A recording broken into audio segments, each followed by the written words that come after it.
Piyoz bilan olma va tuqqanlar mazmunga alohida diqqat qilinglar. Bir tal piyoz, bir tal olmani pokiz adalgandan keyin ichkichini suvda 15 minut qaynatgandan keyin o'tni o'chirib pokiz suzilib suyni adiganda kechda 2 vaqt bir stakandan ichib berishni o'zingizga hamroh qilinglar. Issiq yoki sovuq bo'lsin bo'laverdi.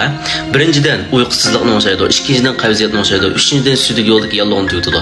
To'rtinchidan tuqqanlar qon tomiridagi may, jigardagi may, beshinchidan yo'g'on qo'saq, oltinchidan ig'iz bo'shliqi peshon qismi chiqib olgan mudu, yettinchidan umumiy badandagi yipishqoqlik mayla, sakkizinchidan badanning modda olmish yaxshi bo'lmaganlikdan yipishqoq mayli ko'p bo'lganlikdan bo'g'im qismlaringizga osonlam yalliq paydo bo'lib qilib, bo'g'imlardan qaz chiqadigan bo'g'im og'riqlarini shakllantirayotgan masalalarni.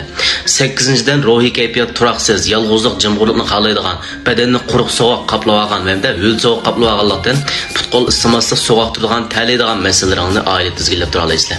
Undan sira tuqqanlar men oldin qatim dedim qo'y yalliq qaytirish roli bor deb. Olma bilan birlashsa mayni tozalash, qon tomoni ichish, yurak xushxo'ylik yetkazish, yurakka oksigen qanishmaganlikdan mayda taraf sanjilgandek bo'lish, kechga mo'rtilish, uyqu yaxshi bo'lmaslik masalalaringning hammasi qon tomiridagi yipishqoq maylardan bo'ladi. Mushu ikkisi yipishqoq maylarni seriplam qolmay, badandagi ho'llikni tugutish, quruq sovuqni tugutish, ho'l sovuqni tizginlash, modda olmishni yaxshilash, qonni qizitishda unumi alohida ko'rinarlik yaxshi, badanni ho'l sovuq qoplab olgan masalalarni oila tizginlab tura olasizlar.